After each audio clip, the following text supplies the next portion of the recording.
Greetings, fellow Travelpreneurs, and welcome to another episode of the Travelpreneur Club, where I interview inspiring Travelpreneurs from around the world and share with you their story of starting, launching, and growing their own location-independent business.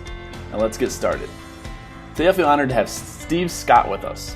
Steve is an Amazon bestselling author with over 60 self-published books on habits, productivity, and entrepreneurship.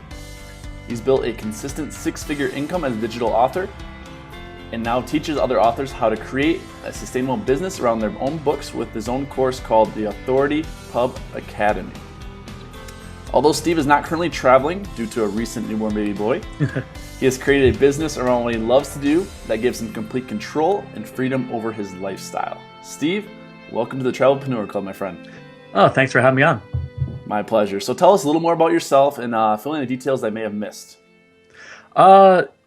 Yeah, it's actually a fairly long story. I've actually been running some form of an online business since 2004. Now, the first couple of years weren't as profitable, where I didn't necessarily was able to rely on my income just from my online ventures. But I would say since 2006, I've been fully able to build a business around the internet. I can travel or do pretty much anything. Before I got married, I was able to pretty much travel the world, do a bunch of things. And actually, I spent in 2010, I spent about 9 months backpacking through Europe and literally just living the laptop lifestyle. So I've been able to do that. And then since I started dating my future wife, she's a teacher. So we often spend our couple of months every summer traveling around as well. But like you mentioned, I now have a newborn son. So our exciting adventure this summer is going to Cape Cod and Bar Harbor for 2 weeks. So Very cool. That's as much as we can handle with the baby being able to, like, the baby, it's always screaming and crying at random stuff, so you have to be really cognizant of how he will react to any sort of environmental change. Most definitely. Absolutely. Well, congratulations again on the newborn baby boy. Oh, thanks. I know you have your hands full, but that's great. So I'm sure you have an idea of what a travelpreneur is. It's kind of self-explanatory, but I want to give you our definition. So a travelpreneur is a traveling entrepreneur that believes in building location-independent businesses that allow them complete control and freedom over their lifestyle. So we already touched on it briefly, but what do you do exactly that makes you part of the Travelpreneur Club? I would say pretty much anything I do is revolved around the idea of not being at a certain place at a certain time, like a 9-to-5 job, being able to work pretty much from my laptop. Now, I have a number of friends who do own businesses in the offline space, and they're pretty much tied to their business, and whereas I could pretty much do the same amount of work, whether I'm sitting in Bar Harbor, whether I'm in, I know last summer I was in Hawaii, and the summer before that it was Italy, and the summer before that was Greece. So any time, no matter where I go, I can actually just bang out a few hours of work, and it doesn't really matter where I am. It's just as long as I do a certain amount of work every single week. Now, I am pretty disciplined when it comes to work, but it's not really discipline, whereas I have to be physically tied to a location. So, what made you take the leap into working for yourself? What was that kind of initial transition point for you? It's an odd thing, but rush hour traffic. Yeah. I had a job in 2000 and it would have been 2003. I commuted to work 45 minutes each way in New Jersey. And if you've ever been in New Jersey, we have some of the worst drivers in the world, very aggressive drivers. And what could have been a nice, peaceful 20-minute drive turned into 45 minutes of gridlock, honking. And that was each way every single day, and it really just mentally started getting to me. And this is really before I discovered podcasts, so maybe if I had podcasts back then I would have been a little bit more calm. For sure. But it was just listening to the radio every single day. It would just slowly drive me insane. I'm like, which pretty much I'm sure everyone listening to this podcast has said to themselves at a certain point is there has to be a better way to live your life. And Absolutely. At work, I kind of hacked my way to doing about 3 hours of work, and they gave me 8 hours to do it. So I just would do my job, and like 3 hours in the morning, I would just spend the rest of the day kind of goofing off. Now, I can say that now because I won't get fired, but I basically wasted my time there. But Sure. Eventually I came across stuff about building an online business, and it's a really long story, but you make your mistakes, you fall for some stuff that isn't quite the model, but I just tested and tried a bunch of things. But really what the whole foundation of this is just the fact that I just hated being at a certain job at a certain time every day, and at a job, in my opinion, that didn't really reward hard work. It's more, all right, you have to be here for 8 hours. Even if you get your work done ahead of time, you still have to sit here for 8 hours. It's kind of, to me, it was very much a prison sentence. It just, you had to clock in every single day, and it used to drive me nuts. So, what do you think, so What do you think is the biggest factor, holding other people back from, making that choice to say, I can't handle this anymore? A lot of people, will stick in that job that makes them miserable for the entire lives. What do you think is the factor holding most people back? I would say probably a lot of it is fear. And I could definitely, when I'm as a dumb kind of knucklehead young 20-year-old, you can bounce back pretty well. So you can bounce back, all right, I'm going to take off a year or two and then just try this thing. And if it doesn't work out, then I go get a job. But I could see the honest, now that I have a son and a wife and a mortgage, I could see the honest, genuine, all right, if this doesn't work out, there are real world consequences to me failing. There are missed mortgage payments, my kid goes hungry. So there are truly things that people, my point is, I guess I can totally understand their fear.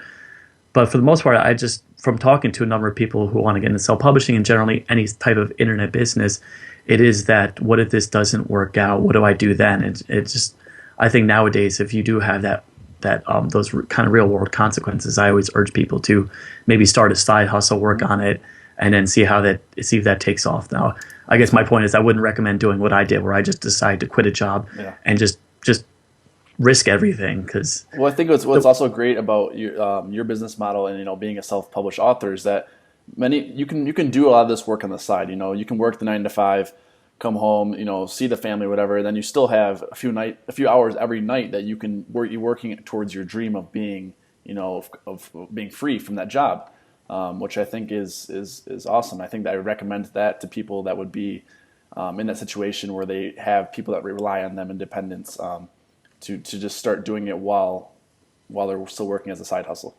Exactly. And I'm sure other guests have talked about this before, but you do have the time of the day. If you're sitting down watching the NBA Finals for 2 hours, or if you're watching Game of Thrones, so I do enjoy a little bit of kind of veg time, but if you're spending 2-3 hours every single night just goofing off in front of the TV, then you most certainly have time to work on stuff on the side. Now, I do get it. You get tired at the end of the day, but even just doing an hour a day, it's enough to get that momentum going. So when did like the shift in your life occur towards being an entrepreneur? Realizing that you can make money off of your skills and expertise of being a writer and expressing your thoughts. It was more kind of iterative. I don't know if I had any sort of major light bulb moment, but I would say I started in 2003, 2004. Now, I didn't really have a lot of success then, but I would say when things started picking up in 2006 and 2007, when I started to gain that kind of confidence in myself. I would say at a certain point when you first started, you don't know if things are going to do well or not.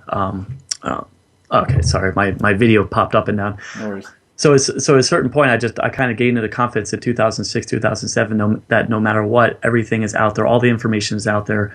If you're willing to sit down and learn the processes, that you can actually make things happen. And I would say, as far as kind of embracing the whole entrepreneurial mindset, that was around then. And I would say since then, I've really kind of learned to just trust my instincts and what I think is the right move. And a lot of times it's just kind of, you have to go with your gut. So, with more than 60 self-published books, is that an accurate number still, 60, or are you?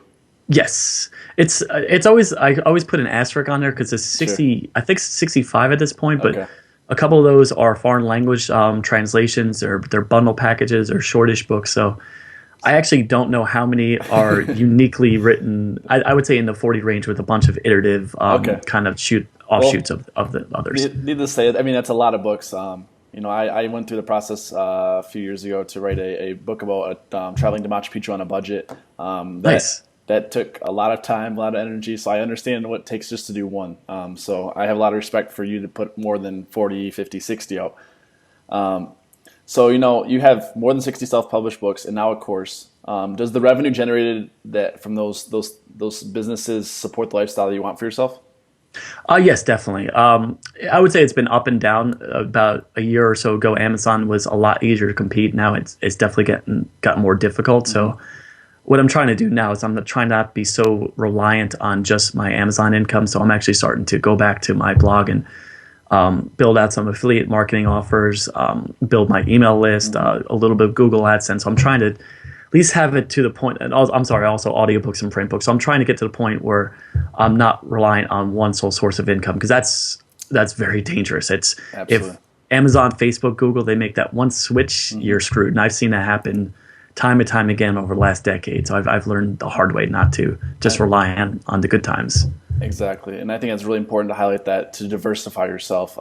There's many people who get stuck attached to one thing, and then that one thing changes, like you said, and all of a sudden their whole business is SOL. So that's very, very smart.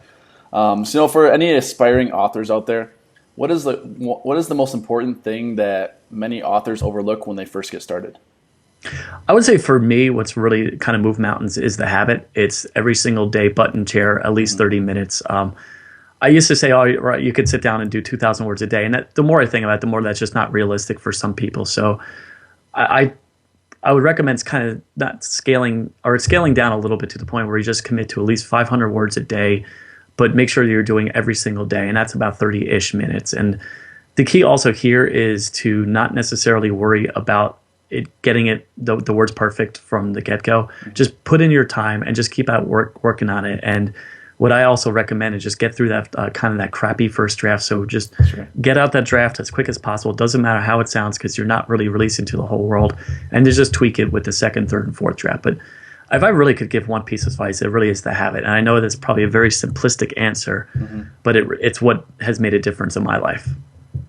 So, since you've created, or you've wrote a large variety of books on different topics, and some of them have been bestsellers. I've seen they've had tons of reviews, a lot of good reviews.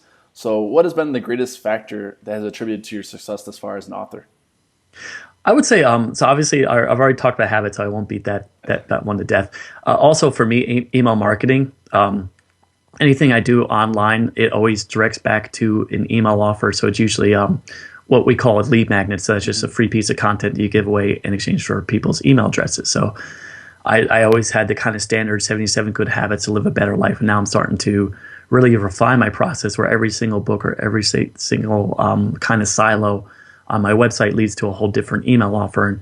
And I'm starting to learn that that's just really the better way to kind of target and niche down your audience and kind of speak to different people about different problems. And that way you can not only make sure they're buying your books, leaving reviews, but also buying any ancillary products related to that. So I just find that email marketing, just building up a relationship, has been a huge, really critical part of my success. And what I saw a lot when I got started with Amazon, with Kindle publishing, is people would just try to get people would try to get readers to buy their books, but then they wouldn't really have any way of contacting them. They would just, all right, buy my books. When you have an email list, every time you have a brand new book, you would just simply just send one email, say, hey, my book's ready, go check it out here. And then you could, just having that built-in audience just does amazing things on Amazon, with pretty much any platform. And the biggest thing is that you own that traffic. So I mean, you can send them whatever you want in terms of Amazon owns their own traffic, and you can't tap into that.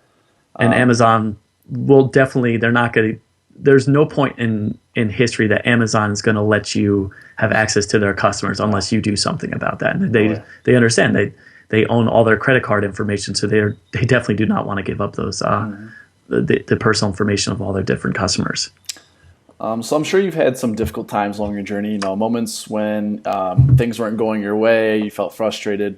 So kind of take us to one of those moments and let us know how you overcame that adversity to arrive to the point where you are today. I have so many of those moments. I don't even know how to pick which one, but I find a lot of times, and that's actually one of the things I'm trying to get better at, is I find that I've done a lot of businesses, and each business has a certain shelf life that it only lasts for a couple of years. So a lot of my challenge is just sitting down and trying to figure out exactly how I can turn something into a long-term business where everything's not predicated on changes in the marketplace. I'm trying to think of a specific example. I would say affiliate marketing around 2010, 2011, the way I built that was just, to be honest, it was very kind of gimmicky. I was just relying on Google to drive a lot of traffic, and then I would turn that traffic around, flip it, bring people to an email list, and then from the email list, I would promote various affiliate offers. Now, the challenge there is just that wasn't focused on creating good content. The content was so-so, but it wasn't great content. And Amazon kind of slapped down Google kind of slapped down that business model.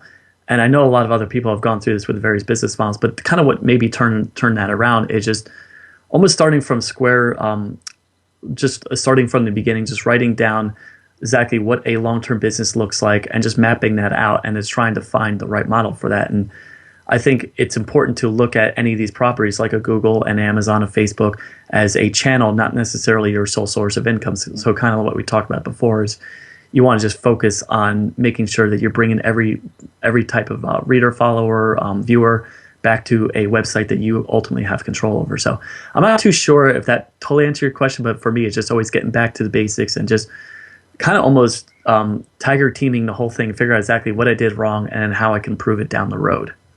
No, that's great. So right now, what is your number one goal that you plan to accomplish, and how do you plan to accomplish it?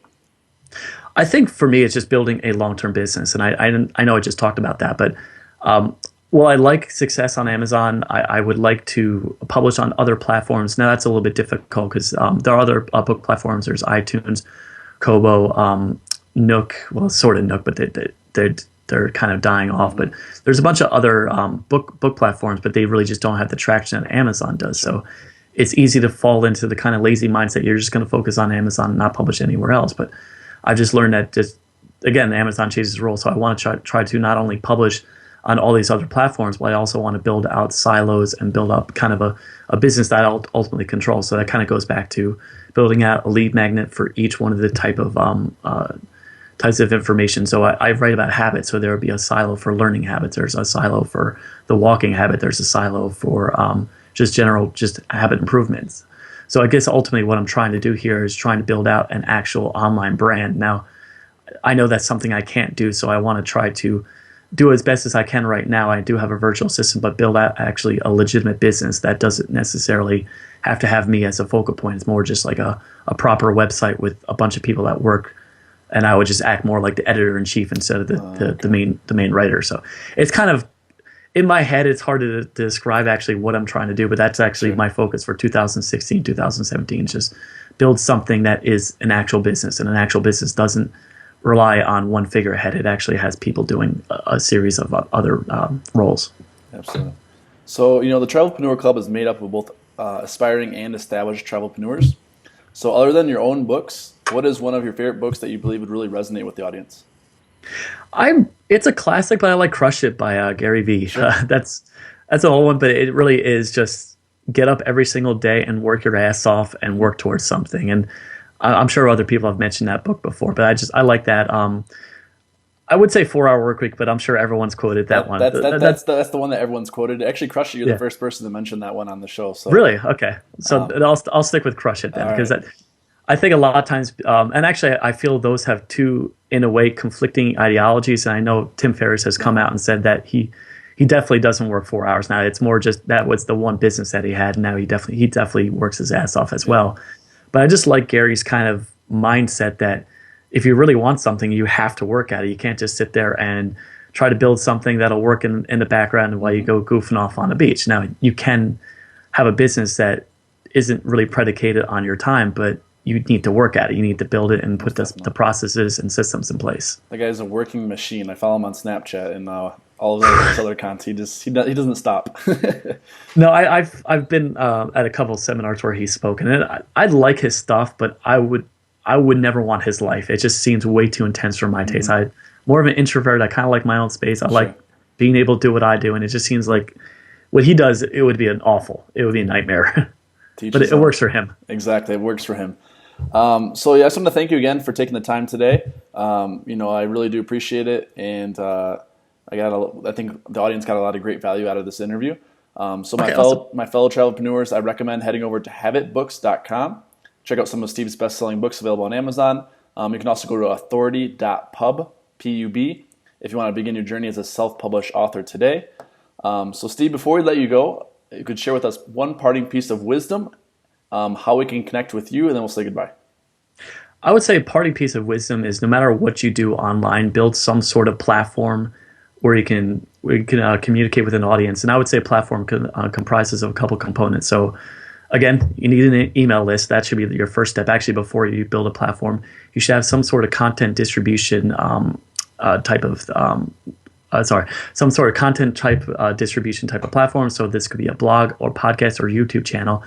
And then if you do decide to do social media, pick at least one or two social media channels. Don't feel like you have to be on every single social media channel. Just try to find one or two where you can connect with your audience. And I find a combination of creating good content, promoting on a social media channel, and driving people back to an email list as kind of a quick and dirty way of just building a starter online business, and you can just evolve from there. So in other words, I know the advice is just try to be everywhere out there. I would say it's better just to focus and specialize at first, and then just do kind of a platform leapfrog where you take that audience and try to build up another platform in addition to the one that you have. So that would be my advice. Perfect. And what's a good way to connect with you? I would say, I'm kind of, I would say just go to authority.pub. That's a lot of what I'm doing right now. It's just creating content. We do have a podcast and a blog channel there. And there's an email list that you can join, and I'll have my email contact information there as well. Awesome. All right. Well, thanks again, Steve. Take care. We'll talk to you soon. All right. Thanks, guys. Thank you so much for watching today's episode. It would mean the world to me if you would subscribe below and share this video with a friend that you think it would help. If you'd like this interview in audio format, you can click above right there to subscribe on iTunes or Stitcher. And don't forget to head on over to thetravelpreneurclub.com for more inspirational content that'll help you begin your journey as a travelpreneur. Until next time, take care, my friends.